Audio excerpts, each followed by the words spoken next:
اور نوجوان دوستوں، اسلام کے بزرگ فرزند، میں اپنی بات کا آغاز اس بات سے کرتا ہوں کہ اس طریقے سے بنی اسرائیل اور پہلی قومیں اس بات کی منتظر رہا کرتی تھی کہ جب ان کو یہ بتایا جاتا تھا کہ تم اللہ کی مانو، اللہ کے رسول کی مانو، ورنہ تمہارے اوپر اللہ کی طرف سے کوئی عذاب آ جائے گا، اللہ کی طرف سے کوئی چیز آ جائے گی، کوئی پتھر آ جائے گی۔ تو وہ یہ کہا کرتے تھے کہ اگر تم سچے ہو تو پھر عذاب کو نہ کر نہیں دکھاتے، عذاب کو نہ کر دکھاؤ۔ ہم دیکھتے ہیں کہ وہ تمہارے اللہ کا عذاب کیسا ہے۔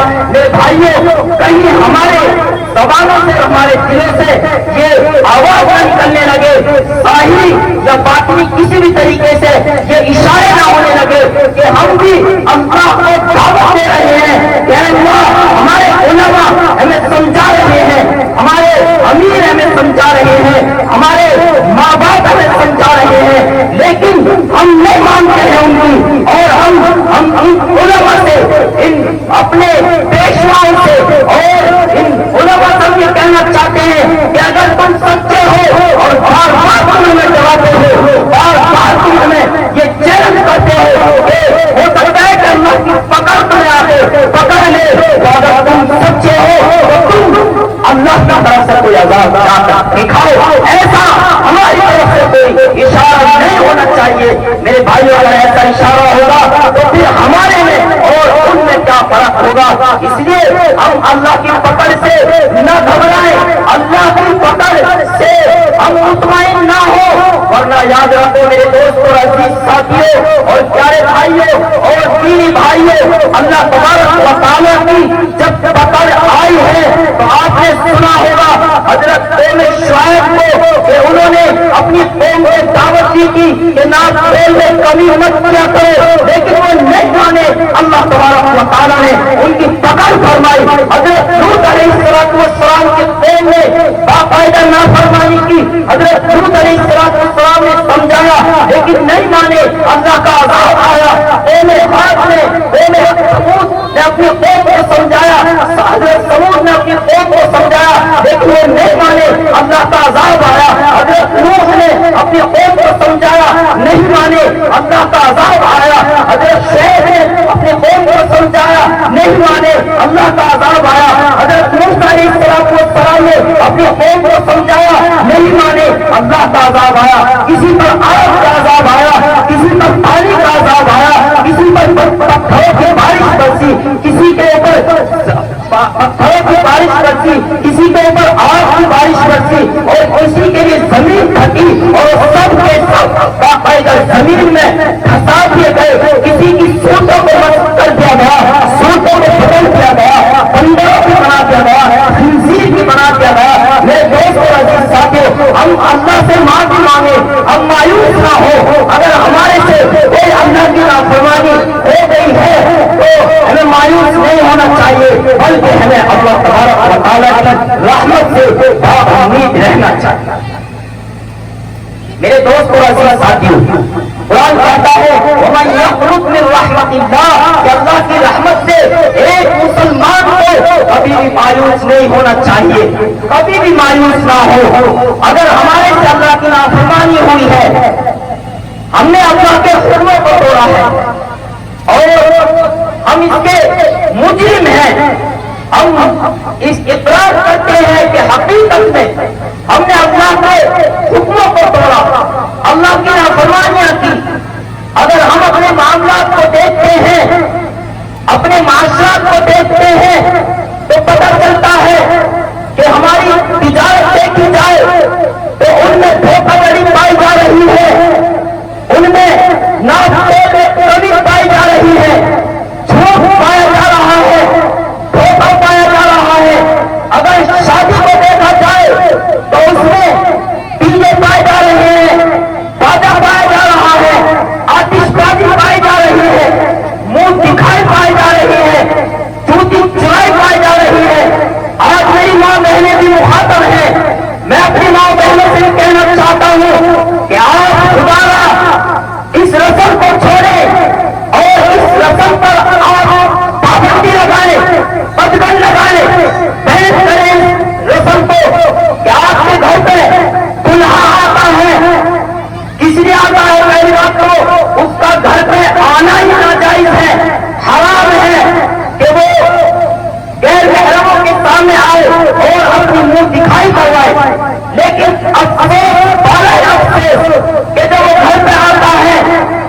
جوتے اتار کے بیٹھتا ہی ہے، بیٹھتے ہی فوراً کوئی بچی اس کے جوتوں کو اٹھا کر لے جاتی ہے، اور جوتوں کو اٹھانے کے بعد پھر بعد میں مطالبہ کیا جاتا ہے کہ ہمیں جوتے چرائی چاہیے، اور جوتے چرائی 11,000 چاہیے، یا 51,000 چاہیے، یا 5100 روپئے چاہیے، یا 15,000 روپئے چاہیے۔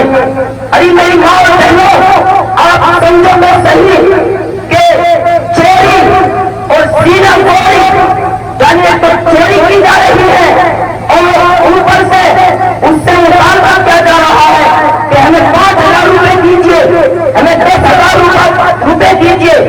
یاد رکھو میرے نوجوان بھائی بھی آپ تشریف فرما ہے، اور کبھی علماء بھی تشریف فرما ہے، میں ان سب کے حوالے سے یہ بات بتا دینا چاہ رہا ہوں کہ اگر کوئی آدمی کسی ناجائز کام کو جائز سمجھتا ہے، کسی ناجائز کام کو جائز سمجھتا ہے، تو میں اس بات کو بنا کسی ڈر اور خوف کے کہہ رہا ہوں کہ اگر کوئی آدمی ناجائز کام کو جائز سمجھتا ہے تو اس کے ایمان کا بھی خطرہ۔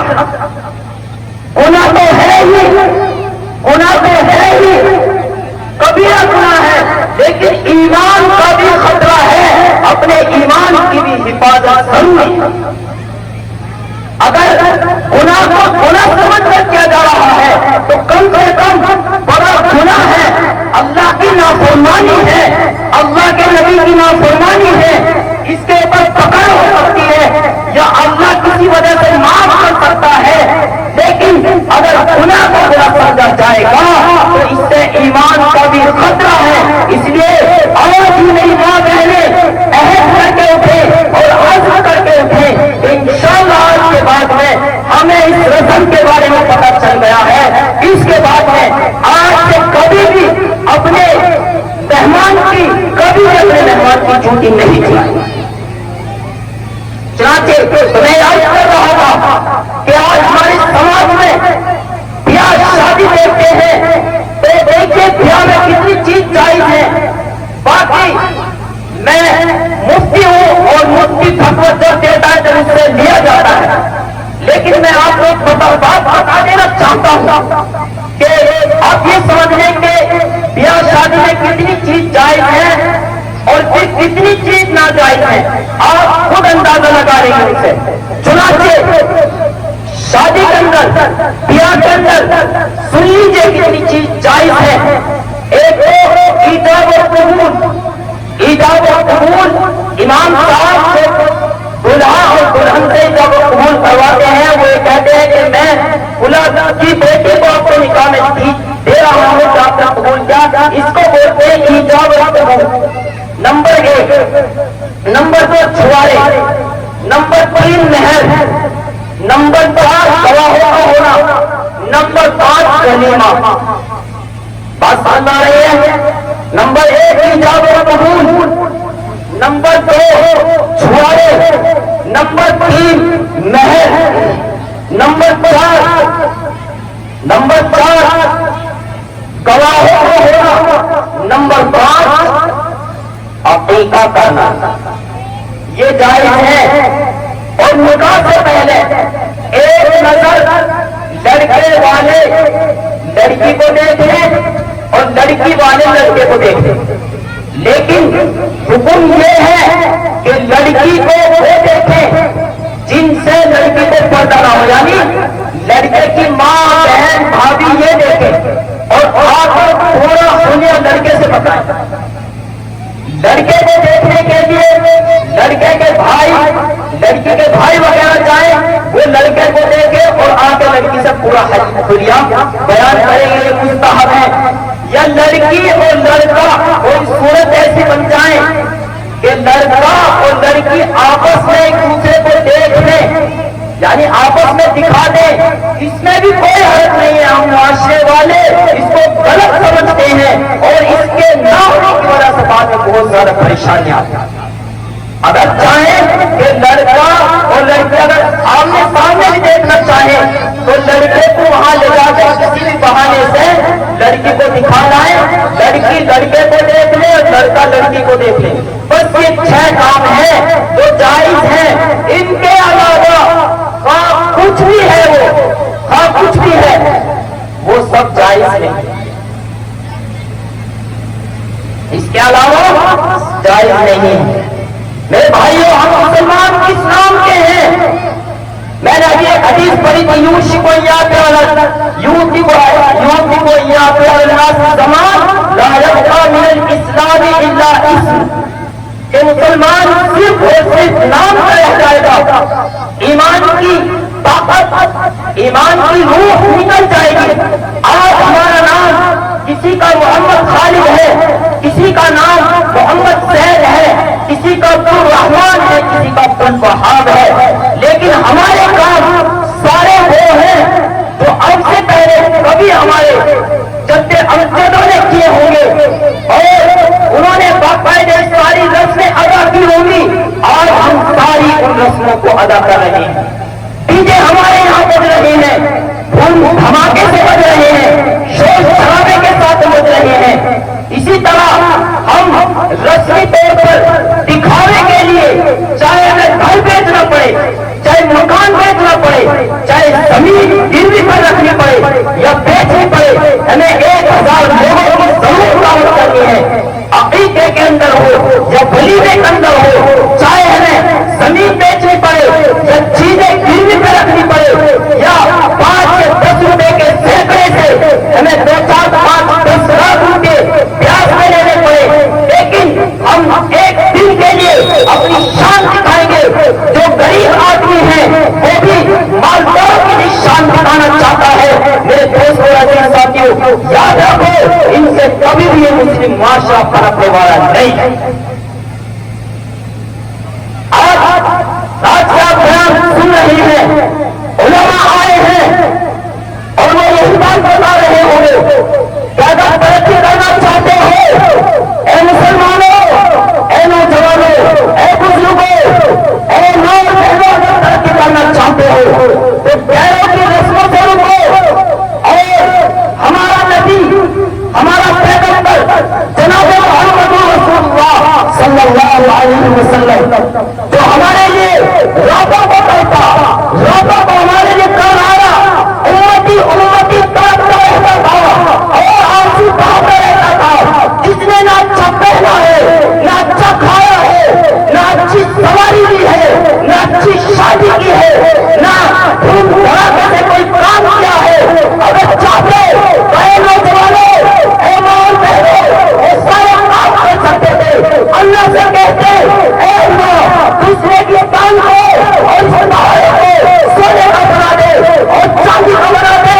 اللہ تبارک و تعالیٰ پہاڑوں کو اور سونے کو اور پہاڑوں کو سونے کا بنا دیتا، وہاں کے ریگستان کو سونے کا بنا دیتا.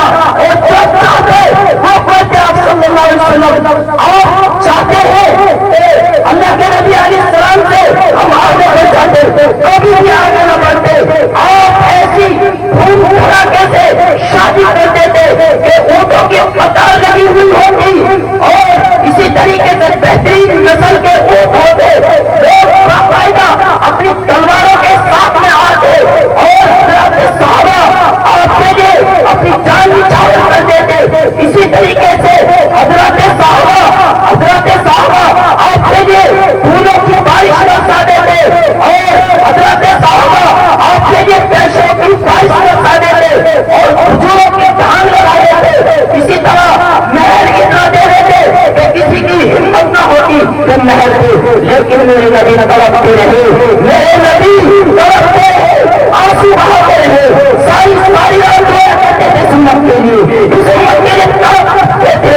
اور آج امت ایسی ہو رہی ہے کہ آج میرے نبی کے دل کو ٹھیس پہنچا رہی ہے. آج میری امت، آج میرے نبی کی امت، آج میرے نبی کے ماننے والے، قرآن کو ماننے والے، نبی کو ماننے والے اور ایک اللہ کو ماننے والے، ایک اللہ کی